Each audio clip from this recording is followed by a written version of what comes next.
अजीब तरीके से हंस देता हूँ। जी हाँ, मैंने जिंदा रहना सीख लिया है। अब जो जैसा दिखता है मैं उसे वैसा ही देखता हूँ, और जो नहीं दिखता वो मेरे लिए है ही नहीं। मैं एक सफल मध्यम वर्गीय रास्ता हूँ। रोज घर से आता हूँ, रोज घर को जाता हूँ। अब मुझे कुछ फर्क नहीं पड़ता। मुझे हर चीज एक जैसी सफेद दिखाई देती है। मुझे कुछ पता नहीं होता, पर सब जानता हूँ का भाव मैं अपने चेहरे पर ले आता हूँ। हर किस्सों पर हंसना, आप हरना, मैं जानता हूँ। मैं खुश हूँ। नहीं, मैं खुश नहीं, मैं सुखी हूँ।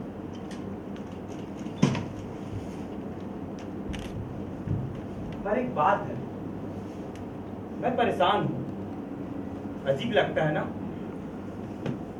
आजकल मुझे रोना नहीं आता। अजीब बात है। नहीं, ये अजीब बात नहीं है, अजीब एहसास है। मानो आप मर चुके हो और लोग आप पे यकीन न करें, रोज की तरह आपसे बातें करें, साथ घूमने जाए, चाय पिए, लेकिन सिर्फ आप ही जानते हैं कि आप जिंदा नहीं हैं। मैं जानता हूं ये एक रुला देने वाला एहसास है, पर फिर भी आप आश्चर्य करेंगे, मुझे आजकल रोना नहीं आता। नहीं, ये कविता मेरी नहीं है। अपने बस की बात कहा कि इतने भारी भारी शब्दों को एक दूसरे से लड़ाना और फिर इस भीषण हिंसा से किसी एक शब्द को बाहर निकालना, ये तो मेरे बस की बात नहीं है। मुझे तो कविता लिखने और पढ़ने में भी पसीने आ जाते हैं। मुझे आज तक ये नहीं समझ में आया कि कविता क्यों लिखी जाती है और कुश्ती क्यों लड़ी जाती है। यही बात मैंने एक दिन पुंडलिक से पूछा। कुश्ती कुश्ती दरअसल बाहर से लड़ी जाती है और कविता अंदर से लड़कर लिखी जाती है। राजकुमार, समस्या ये नहीं कि तुम ना समझ हो, समस्या ये है कि तुम में समझ की काफी कमी है। हाँ, समस्या? क्या समस्या? आजकल मैं समस्या के पहाड़ पर घूम रहा हूँ। समस्या के पहाड़ पर? हाँ, समस्या जब आती है ना तो अपने साथ अपना हल भिलाती है और हल के चलते ही समस्या फिर उगाती है। लोग कहते हैं जिसके जीवन में समस्या नहीं, समझो उसने अपना जीवन जिया ही नहीं। इसका मतलब मैंने अपना जीवन जिया नहीं, क्योंकि मेरे जिंदगी में तो कोई समस्या रही नहीं। ये समस्या शब्द मुझे बहुत पसंद है। मैं हमेशा से चाहता था कि मैं समस्याओं के पहाड़ से घिरा रहूं। मेरे चारों तरफ समस्याओं के पहाड़ हो जिसे मैं चीरता हुआ पार कर सकूं। पर मेरी ऐसी किस्मत कहां। पर इस चिट्ठी के रूप में मेरे पास जो चीज आई है, चिट्ठी के रूप में? हाँ, जिसे मैं समस्या जैसा खूबसूरत शब्द दे सकता हूँ। आज मैं वो सारे वाक्य बोल सकता हूँ जो हमेशा से बोलना चाहता था, पर थोड़ा गंभीर होकर। वैसे ही गंभीर शब्द भी मुझे बहुत पसंद है। पर पहले समस्या। आज मैं समस्या में हूँ, समस्याओं से घिरा हूँ। मेरे चारों तरफ समस्याओं के पहाड़। क्या होगा मेरा? कहीं मैं आत्महत्या करने की तो नहीं सोच रहा हूँ? कहाँ है मेरी चाकू? राजकुमार, मेरी राजकुमार, हो गया? तुम्हें मेरी समस्या समझ में नहीं आई। समस्या को भी जाने दो राजकुमार। मैं कह रहा हूँ क्या है तुम्हारी समस्या? ये भी कोई समस्या पर मैं आजकल लड़ रहा हूँ। मैं अभी भी लड़ रहा हूँ। किससे लड़ रहे हो? पिछले कई दिनों से लड़ रहा हूँ। लेकिन मुझे बाद में समझ में आया कि अगर ये लड़ना अगर अपने आप से होता तो मैं बहुत पहले शुरू कर चुका था। लेकिन मैंने लड़ना तब शुरू किया जब मेरी अकल दाढ़ निकली। वैसे तो लोगों की जिस उम्र में निकलनी चाहिए, मेरी मानो 10 साल बाद ही निकली। तभी मुझे समझ में आ गया कि मैं एक ऐसा आदमी हूँ जिसे कम ही लोग पसंद करते हैं। कमियां में? जैसे मैं मेरी माँ, उसे मुझ पर खींचने की और मुझ पर गुस्साने की ऐसी आदत पड़ी है कि वो मेरे बगैर रह ही नहीं सकती। जब मैं कुछ करता हूँ, मतलब कोई काम करता हूँ, तो मैं तैयार हो जाता हूँ माँ के अजीब से चेहरे की बनावट देखने को। वो अपने छोटे से कद को विकराल दिखाने के सारे नृत्यों का मैं आदी हो चुका हूँ। ऐसे? हाँ, ऐसे। पर हम दोनों एक दूसरे को बहुत चाहते हैं। अच्छा। वैसे मैं एक मामूली कद का आदमी हूँ। हाँ। ना? पर चाहूँ तो थोड़ा लंबा दिख सकता हूँ। वो कैसे? वो ऐसे। मैं जब लोगों के हील वाले जूते पहनता हूँ और उसके टी शर्ट पहनकर चलता हूँ ना, तो मैं ठीक ठाक ही दिखता हूँ। हाँ, सच कहते हैं। मैं हमेशा से हर काम ठीक ठाक करता हूँ। जब स्कूल में रिजल्ट आते हैं तो माँ से पूछो तो माँ कहती है तुम्हारा रिजल्ट ठीक ही रहा। हमेशा से मैं एक बिंदु हूँ जो अच्छाई और बुराई के बीच में रहता है, जिसे आप शून्य कहते हैं और मैं ठीक ठाक कहता हूँ। एक बार की बात बताऊं, स्कूल में क्रिकेट टीम के चयन के लिए टीम में मुझे ले या ना ले, इसके लिए 2 घंटे तक बहस चली। कुछ लोग कह रहे थे इसे टीम में लेना चाहिए। टीम में इसे ले सकते हैं, बुरा नहीं खेलता पर उतना अच्छा भी नहीं खेलता। सर। क्या? क्या? सर, मैं ठीक ठाक खेल लेता हूँ सर। क्या कहा? मैं ठीक ठाक खेल लेता हूँ सर। ठीक ठाक? ठीक ठीक क्या होता है? ठीक क्या होता है? ठीक कुछ नहीं होता। ठीक खेल लेता हूँ। ठीक कुछ नहीं होता है। तब से लेकर आज तक मैं लोगों को सिर्फ क्रिकेट खेलते ही देखा हूँ। कोई भी खेल, नया हो या पुराना, मैं ठीक ठाक खेलकर दिखा देता हूँ। पर समस्या की शुरुआत यहीं से होती है। मैं पहले दिन ही ठीक पे पहुंच जाता हूँ और सालों खेलने के बाद ठीक पे ही रहता हूँ। जब मैं छोटा था ना, तो मेरी माँ बताती मैं बहुत मोटा था। सच में? हाँ, बहुत मोटा था। अपने बाप को खा गया इसीलिए मोटा है। ये बात मुझे जब भी याद आती है तो मैं बहुत हंसता हूँ। पैदा होते ही अपने बाप को खा जाओ, मोटा हो जाओ। और मैं धीरे धीरे दुबला भी होता गया। इसका कारण भी माँ बताती है। जब मैं छोटा था ना तो रिन साबुन बिस्किट समझकर चटपट चाट गया और थोड़े दूर चला तो थप से गिर पड़ा। मेरी माँ को समझ में आ गया कि मैं बेहोश हो गया हूँ। उन्होंने मुझे अपनी गोद में उठाया और अस्पताल की ओर भागी। मुझे ये समझ में नहीं आया कि मेरी माँ अस्पताल क्यों भागी। असल में मेरी माँ एक बार माँ की भूमिका जमकर निभाना चाहती थी, सो उन्होंने किया। मुझ जैसे ताजे मोटे बच्चे को 1.5 किलोमीटर तक लेकर दौड़ना, जब डॉक्टर के पास पहुंचे। इतना दौड़ क्यों रहे हो? दौड़ने की वजह से जो रील साबुन खाया झाग बन के चारों तरफ से निकल रहा है। माँ बताती है कि डॉक्टर ने मेरे पेट से 2 मग्गे पानी निकाले। एहतियात बरतना, कमजोर हो गया है। शायद कपड़े धोने के साबुन खाने की वजह से ही मेरी अकल दाढ़ देर से आई। अरे किसी कैसे पता चलता है कि उसमें अकल आ गई? अरे बटन तो है नहीं कि बटन दबाया लाइट आ गई, अरे अकल आ गई। अरे यही बात देखी पुंडलिक ने मुझसे पूछा। हाँ? मुझे लगा वो मेरी अकल देखना चाहता है, इसलिए मैंने ज्यादा सोचा समझा नहीं। अगर सोचता ना तो उसे पता चल जाता कि मेरे पास दिमाग है ही नहीं। फिर मैंने जल्दी से कहा, अगर आपको पुराना किया हुआ चुतियापा लगे तो आप समझो आपको अकल आ गई। चुतियापा? हाँ। मुझे लगा कि मैंने जरूर कुछ गलत कहा है। फिर मैंने आगे चलते हुए कहा, और उसका एहसास आपको दाढ़ी के पास कहीं कोने में होता है। दाढ़ी के पास कोने में? हाँ। दाढ़ी के पास कोने में? मुझे अपने जीवन में इतना खतरनाक पहले कभी महसूस नहीं हुआ था। फिर उसने अपना जवाब सुना। उसके एक एक शब्द मेरे मुख दिमाग पर पहलवान के घुसे की तरह पड़ रहे थे। करीबन वो 2 घंटे तक बोलता रहा, लेकिन मैं आपको 2 घंटे तो नहीं बोल सकता, लेकिन मुख्य बातें सुना देता हूँ। फूल में जुम्बिश तो तेरी मेरी यही कहानी। समझ के घबरा आया। समझ की दाढ़ में था दर्द, दांत से हाथ निकलते ही दर्द के मारे पैर बचे। छन छन छन छन छन छन। छन। लेकिन तेरे दिल ने मेरे साइकिल के पहिए पर बैठा, पहिया पंक्चर, अकल सिकंदर, घुटना दिमाग जब भी चलता पंखे से आवाजें करता। खर खर खर। धरती का बोझ, मेढक का नाती, ओस की बूंद, हाथी का दांत, अकल की दाढ़, मुंह का निवाला, रात का चांद, सुबह का सूरज, जैसे निकले सारी की सारी चिड़िया फर फर फर फर फर फर फर फर फर फर फर फर। फर फर। कुंडली कब मेरे सामने से गया, कब रात हुई, कब सुबह हुआ, मुझे कुछ भी पता नहीं चला। अब मेरी जिंदगी का एक ही मकसद रह गया था कि मैं कुंडली को कुछ ऐसा कह दूं कि वो हक पूरा बह जाए। मैं उसके चेहरे पे पसीना देखना चाहता था। वैसे कुंडली भी अजीब आदमी था। वो अपना नाम नहीं बताता था, कहता था, मैं पैदा नहीं प्रकट हुआ हूँ। हाँ, ये मेरे लिए प्रकट ही हुए थे। ये मेरे माँ के भाई थे। मैं अपनी माँ को इतने सालों से जानता हूँ। हाँ, इतने सालों से जानता हूँ। मेरे अलावा भी मेरी माँ का कोई अपना हो सकता है। लेकिन पुंडलिक अपने आप को महान कवि कहता था और मुझे महान श्रोता। जब पुंडलिक ने मुझे अपनी पहली कविता सुनाई, टोकरी भर धूप, टोकरी भर छाया, दोनों मेरे साथी हैं। बचपन की झोली हो या जवानी का स्कूटर या बुढ़ापे की लाठी, दोनों मेरे साथ साथ रहते हैं। सूरज मेरा दोस्त है और ये वृक्ष मेरा भाई है। वाह राजकुमार, तुमने मेरी कविता सुनी?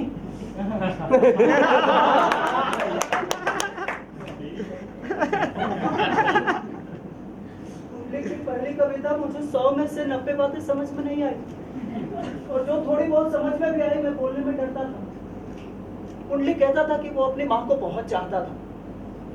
वो अंत तक अपनी माँ के साथ रहा। शायद मेरी माँ अपनी माँ को नहीं चाहती थी, ऐसा पुंडलिक कहता था। तो मुझे आज तक ये समझ में नहीं आया कि माँ को चाहना क्या होता है।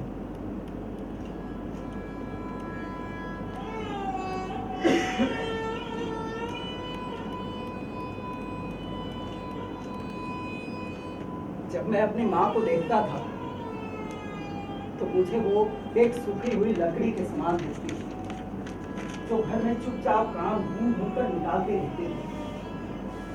मुझे तो कभी कभी ऐसा लगता था कि ये घर घर ना हो, एक नाव जिसमें जगह जगह गड्ढे हो और मेरी माँ मग्गे से पानी बाहर फेंक रही हो। तेरी माँ बहुत आलसी है रे। हाँ, तेरी माँ बहुत आलसी है। पुंडलिक हमेशा ही कुछ ऐसा कह दिया करता था।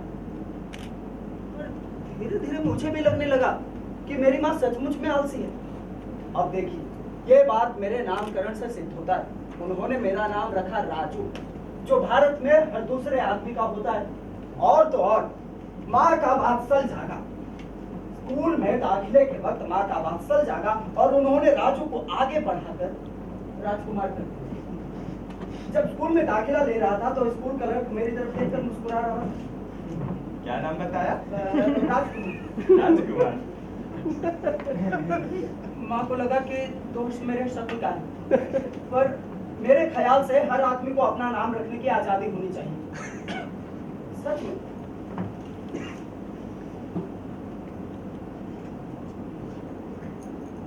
राजकुमार, ये किताब तुम्हारे लिए। तभी पुंडलिक ने मुझे एक किताब दी, मदर मैक्सिम गोर्की की। मेरे आश्चर्य का ठिकाना नहीं रहा। मुझे अब तक लगता था कि दुनिया की हर माँ किसी नियम के तहत एक जैसा बर्ताव करती हो, पर इसमें कुछ और ही था। मुझे विश्वास नहीं हुआ। पुंडलिक ने बताया कि यह कहानी सच्ची है। फिर मुझे सिर्फ एक और माँ के बारे में जानना था, और वो थी पुंडलिक की माँ। मैंने पुंडलिक से पूछा, पुंडलिक, हाँ? तुम्हारी माँ भी गोर्की के माँ जैसी है? मेरी माँ? हाँ। मेरी माँ? ऐसा लगा कि पुंडलिक के अंदर से पहले कोई ज्वालामुखी, और मेरे प्रश्न के जाते ही वो ज्वालामुखी फूट पड़ा। वो मेरे ऐसे ऐसे उदाहरण दिए कि मुझे कहानी रोचक लगने लगी, पर मुझे कुछ समझ में नहीं आया।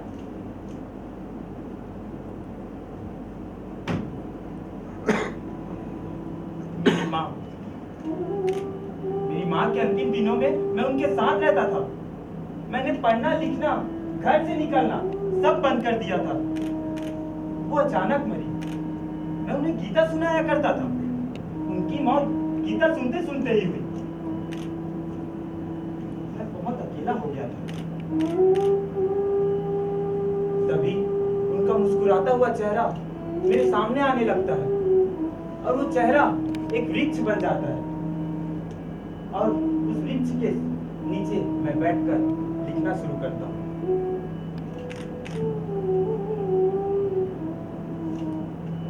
धूप चेहरा जला रही है, परछाई जूता खा रही है, शरीर पानी फेंक रहा है। एक दरखत पास आ रहा है, उसकी आंचल में मैं पला हूँ। उसकी वात्सल्य की सांस पीकर आज मैं भी रहा हूँ।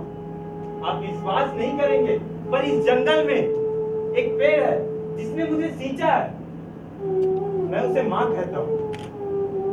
जब रात सो खा चुकी होती है,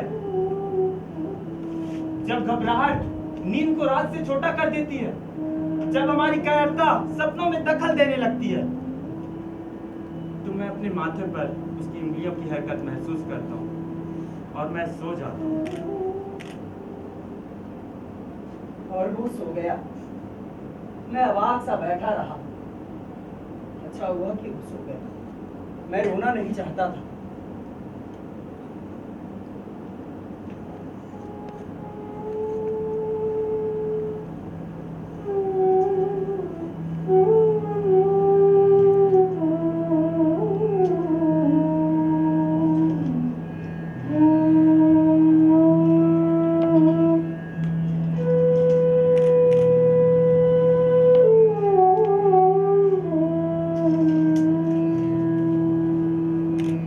कहता था कि मेरा गांव ऐसा लगता है जैसे छूटे हुए लोगों से बसा।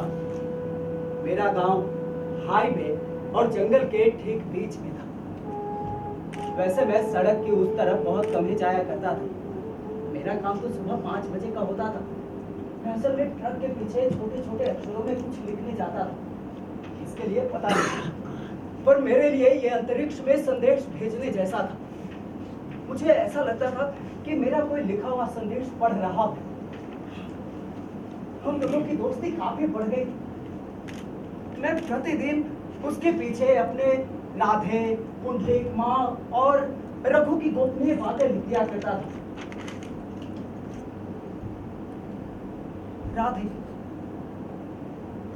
राधे को मैं सालों से जानता था। राधे रोज सुबह मेरे घर के सामने आया करता था। असल में उसका नाम राधे है भी या नहीं मालूम नहीं, पर वो जब मुझे मिलता था, राधे राधे राधे राधे, हम दोनों असल एक दूसरे के लिए राधे ही। राधे को मैं सोना बीनने वाला बूढ़ा कहता था। राधे को जब मैं देखता था तो मुझे ऐसा लगता था कि राधे कभी बच्चा भी रहा होगा क्या। राधे को मैं सोना बीनते वक्त बहुत कम ही परेशान किया करता था। फिर मैंने एक दिन पूछा, राधे राधे, हाँ, तुम सोना क्यों बीनते हो? मैं मरने के पहले एक बार वैष्णो देवी माँ के दर्शन करना चाहता हूँ। कितने रुपए चाहिए तुम्हें वैष्णो देवी जाने के लिए? कम से कम 1000 तो लगेंगे ही। तो 1000 रुपये नहीं है तुम्हारे पास? 1000 रुपए है ना? तो तुम फिर जाते क्यों नहीं? ये चुप्पी अजीब थी, सो मैंने भी कुछ बोला नहीं। फिर राधे ने कहा, तुम पूछते हो मैं जाता क्यों नहीं? जिस आशा में मैं पला हूँ वो पलते पलते बड़ी हो गई है, मेरे बेटे जैसी। अब इस उम्र में मैं उसकी हत्या तो नहीं कर सकता ना।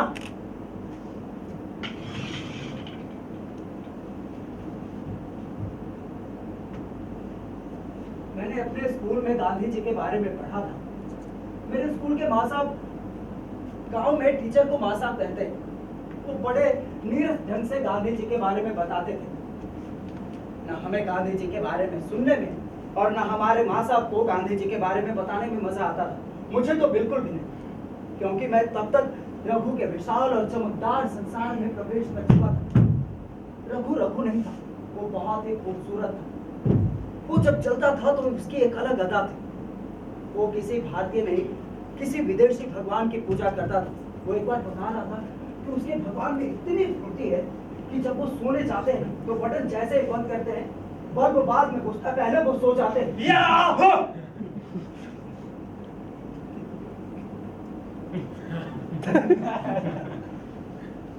पर एक दिन उसने पूरी क्लास सबके सामने एक घोषणा कर दी तो वो स्कूल छोड़कर जा रहा है।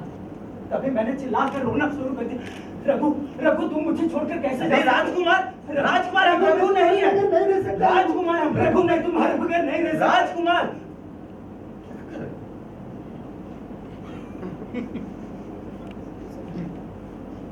जब मैं चुप हुआ तो पूरी क्लास मेरे ऊपर हंस रही थी।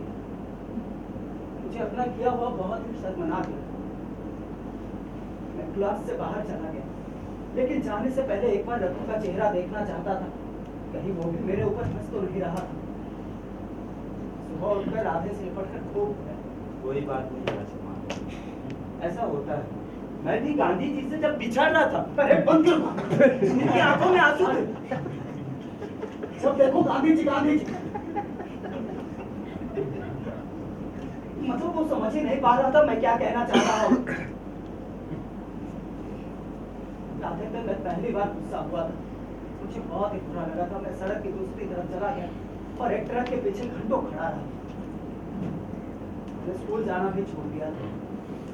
पर कुछ दिनों बाद एक हवलदार मेरे घर पर आया। मुझे अपनी ट्रक वाली गलती याद आई। कोई है? अब सबके सामने मैं नंगा हो जाऊंगा। सबको पता चल जाएगा कि मैं लोगों के बारे में क्या सोचता हूँ। राजकुमार, मुझे जेल जाने का डर नहीं था, लेकिन सबके सामने नंगा होना ये मुझे। लेकिन मैं डरते डरते उसके पास गया। मैं राजकुमार। तुम राजकुमार हो? जी।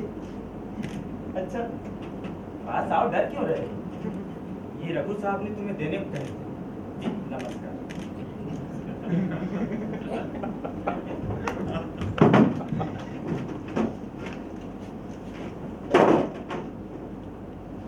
ये मेरे रघु के जूते थे, मेरे रघु के, मेरे रघु के भगवान,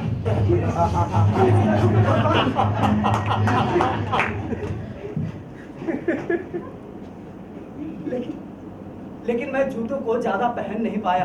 ये मेरे पैर को काटते थे, लेकिन जब तक मेरा पैर सूज नहीं गया मैंने पहनना नहीं छोड़ा। राजकुमार, जूता जब काटता है ना, जिंदगी काटना मुश्किल हो जाता है। और जब ये काटना बंद कर दे तो वक्त काटना मुश्किल हो जाता है।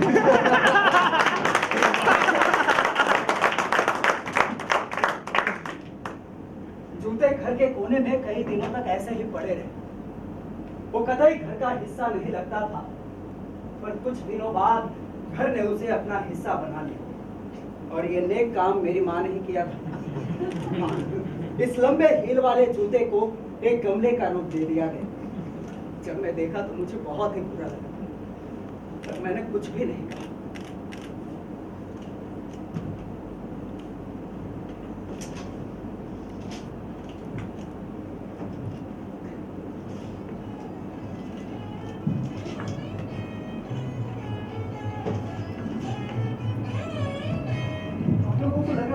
क्या कर